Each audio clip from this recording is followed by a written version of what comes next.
رسول اس کو کہتے ہیں کہ جس کو اللہ نے شریعت دی ہو، کتاب دی ہو، جیسے موسیٰ علیہ السلام کو تورات دی، حضور پاک کو اللہ نے قرآن دیا، وہ رسول ہوتے ہیں۔ نبی کے پاس شریعت یا کتاب نہیں ہوتی۔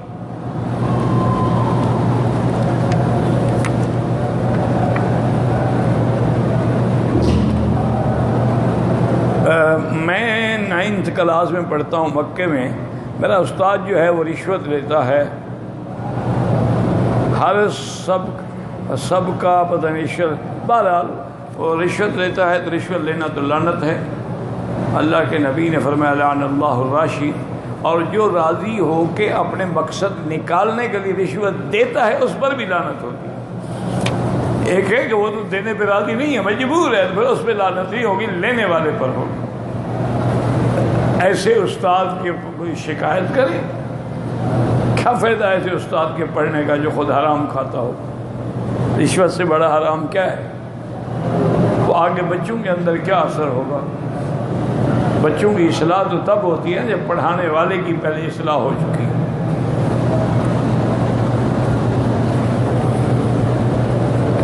میرے والد کو دل کی تکلیف ہے، علاج کیا ہے؟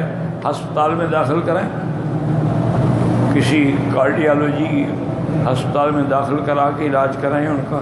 تم یعنی ادھر ادھر پھونک پھانک سے علاج کرنا چاہتا کہ جلدی مر جائے، فوراً لے جاؤ ہسپتال میں، دیکھیں گے، انجیوگرافی کریں گے، اسٹنٹ ڈالیں گے، اگر آپریشن کرنا ہے تو کریں گے۔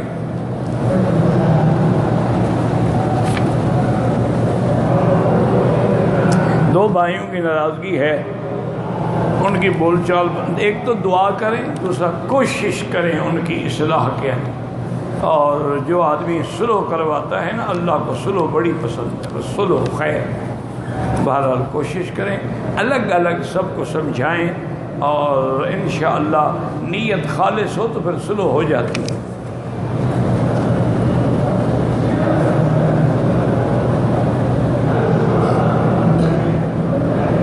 کہتے ہیں کہ میرا بھائی ہے، وہ جہاں میری شادی کروانا چاہتے ہیں تو میں وہاں کرنا نہیں چاہتا۔ شکر کرو کہ کوئی بھائی شادی تو کروا رہا ہے تمہاری، ایسا کوئی بے وقوف دیکھا ہوگا احمق؟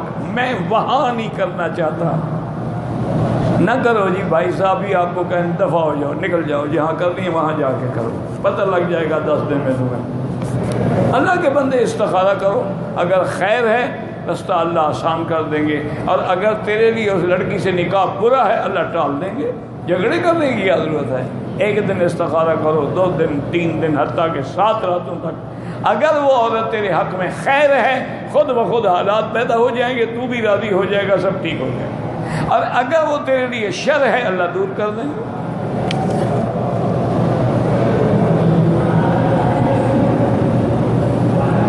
کہتے ہیں کہ گائے کے دودھ میں دودھ کے بجائے خون آ رہا ہے، کہتے ہیں کہ نظر ہے، اللہ عالم، نظر بھی ہو سکتی ہے چونکہ العین حق۔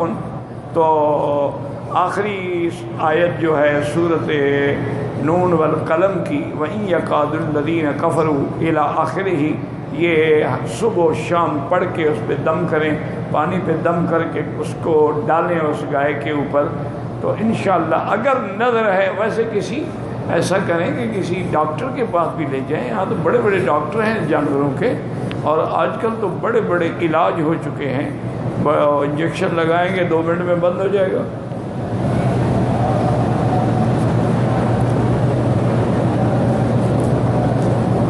ہماری رقم جو بینک میں ہے اس پر زکوٰۃ ہے، کیوں زکوٰۃ کیوں نہیں ہے جناب؟ یعنی وہ بینک والوں کو تم نے بخش دی ہے، وہ تو الٹا محفوظ ہے، اس پر تو بالکل پکی زکوٰۃ ہے،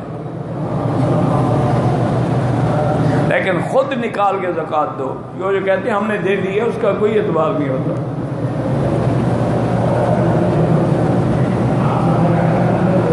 کہتے ہیں جی کہ ایک آدمی نے سعودی عرب میں رہتے ہوئے اپنی بیوی کو 1 طلاق دی ہے، اب رجوع کرنا چاہتا ہے، بالکل اس کو بھی فون کر دو اور 2 آدمیوں کے سامنے گواہ بنا کے کہہ دو کہ جی میں نے رجوع کر لیا، بس رجوع ہو گیا، کسی نکاح کی بھی ضرورت نہیں، وہ تیری بیوی ہے۔ لیکن خیال رکھنا، اب 3 میں سے 1 گولی تم نے مار دی ہے، باقی چیمبر میں 2 ہیں۔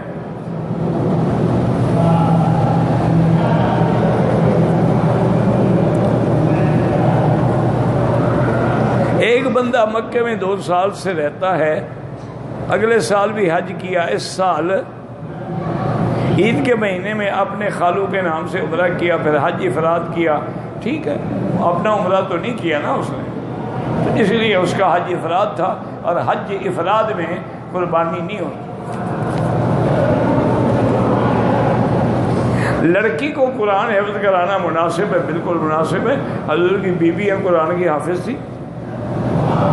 یہ جو قرآن مصحف ہے یہ تو سب سے پہلے سیدہ حفصہ سے لیا گیا، ان نے لیا تو صحابہ نے اس کو دیکھ کے جمع کیا.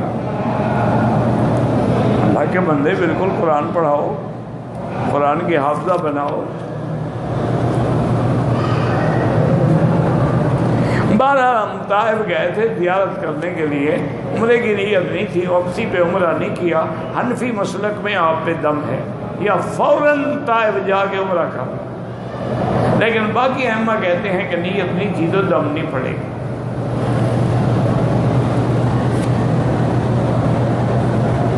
قوالی ہو یا نعت ہو جس میں ساز ہوتے ہیں وہ حرام ہے سننا، جو کہ حضور نے فرمایا یہ ساز جو ہیں مذابیح الشیاطین ہیں، شیطان کے آلات ہیں. ان کا نعت سے کیا تعلق ہے؟ نعت ایسے ہو جیسے حضرت حسان پڑھتے تھے، عبداللہ ابن رواحہ پڑھتے تھے اور صحابہ پڑھتے تھے. آج کل یہ جو ساز پر اور فلمی انداز میں اور اس سے، یہ تو ناجائز ہے.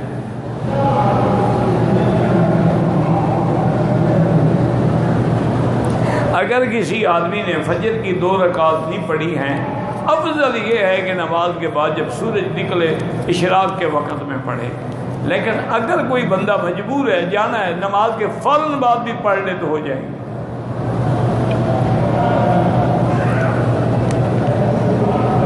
عمرہ کرنے کے بعد جو لوگ سر پہ ادھر ادھر ٹک لگاتے ہیں وہ دم پڑ جاتا ہے. سارے سر پہ اس طرح پھروائیں، یا اگر بال ہیں تو بالوں کا مثلا اتنے بال ہیں تو چوتھا حصہ سارے سر کا کٹ جائے.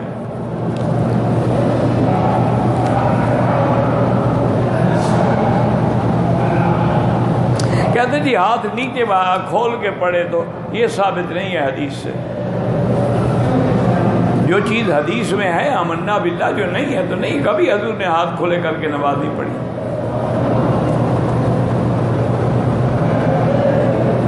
استنجا کرنے کے بعد مجھے ڈر لگتا ہے کہ کوئی پیشاب کا قطرہ نہ آ جائے، اور کبھی کبھی آ بھی جاتا ہے تو بہرحال آ جائے تو وضو ٹوٹ جائے گا، لیکن بلا وجہ وہم کا شکار نہ ہوں. اور اگر یقیناً آتا ہے تو پھر ہر نماز کے لیے نیا وضو کریں. اصل میں یہ بڑا سائیکولوجیکل ایفیکٹ بھی ہوتا ہے، یعنی آپ کے دماغ میں بیٹھ جائے نا مجھے قطرہ آئے گا ضرور آئے گا. یہ نفسیاتی بیماری بھی ہے. آپ خیالات کسی اور طرف کر دیں کبھی نہیں آئے گا.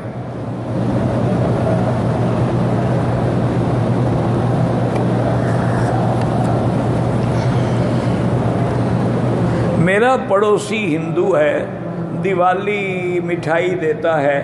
کوشش مٹھائی لے لیا کریں، کوشش کریں کہ نہ کھائیں، چونکہ ان کے پکانے پہ بنانے پہ ہمیں کیا یقین ہے کہ انہوں نے حلال سے بنائی ہوگی. ہو سکتا ہے کچھ حرام بھی ملایا ہو. لے لیں، چونکہ آپ لوگ اس ملک میں رہتے ہیں، آپ جھگڑا بھی تو نہیں کر سکتے نا. کیسے آپ فتنہ خریدیں گے؟ ایک دیوالی کی مٹھائی پر جھگڑا ہو جائے کیا فائدہ ہے؟ تو لے لیں، لیکن یہ ہے کہ پھر کھایا نہ کریں، کسی جانور کو کھلا دیا کریں. کیونکہ بعض اوقات یہ بڑے لوگ ہیں نا، کافر لوگ ہیں، اس میں کوئی چیز ایسی ملا دیتے ہیں مسلمانوں کو حرام کھلانے کی. اچھا، ان کے نزدیک تو گاؤ جو ہے وہ ماں ہے نا، اس کا پیشاب وہ ملا دیں، پھر کیا کرو گے؟ اس لیے بچنے کی کوشش کرو، لیکن جھگڑا نہ کرو، لے لو. اصل بات یہ ہے میرے بھائی، کبھی ان کو سمجھایا کرو.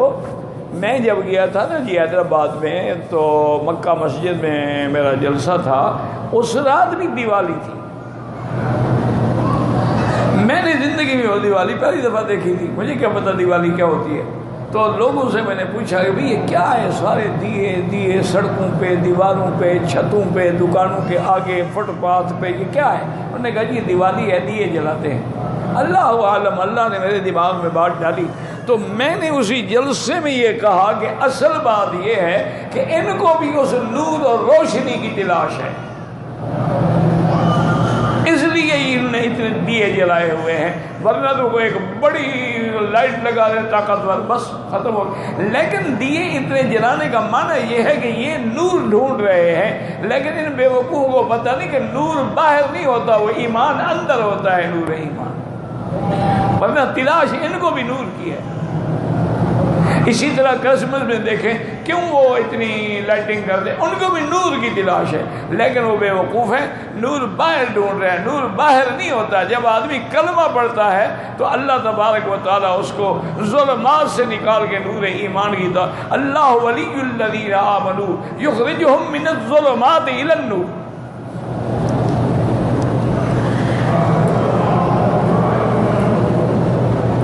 کہتے ہیں جو لوگ فوت ہو گئے ہمارے عزیز ہیں یا معذور ہیں، ان کے لیے عمرہ کریں، طواف کے بالکل ہو سکتا ہے انشاءاللہ۔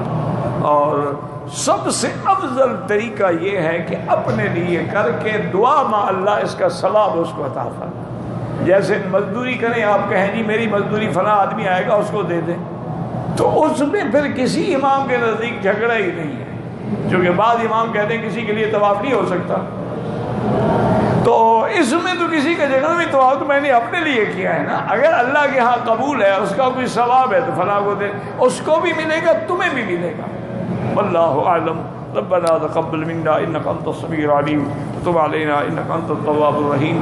یا اللہ یا اللہ یا اللہ یا رحمان یا رحیم یا حی یا قیوم یا ذی الجلال والاکرام، یا الہنا الہ کل شیء الہا واحدا لا الہ الا انت، اللهم انت الميسر لكل يسير وانت على كل شيء قدير، اللهم يسر امورنا في كل زمان وفي كل مكان يا حنان يا منان، اللهم يسر امورنا فرج همومنا اقض عنا ديوننا اقض عنا ديوننا، اللهم لا تسلط علينا بذنوبنا من لا يخافك فينا ولا يرحمنا، اللهم اعز الاسلام والمسلمين، اللهم اذل الشرك والمشركين، اللهم احفظ سائر بلاد المسلمين وهذا البلد الامين فاجعلها امنا مطمئنا سخاء رخاء الى يوم الدين برحمتك يا ارحم الراحمين، اللهم اشفنا واشف مرضانا وارحم موتانا واستجب دعاءنا ولا تخيب رجاءنا برحمتك يا ارحم الراحمين، اللهم نور وجوهنا بنور الايمان،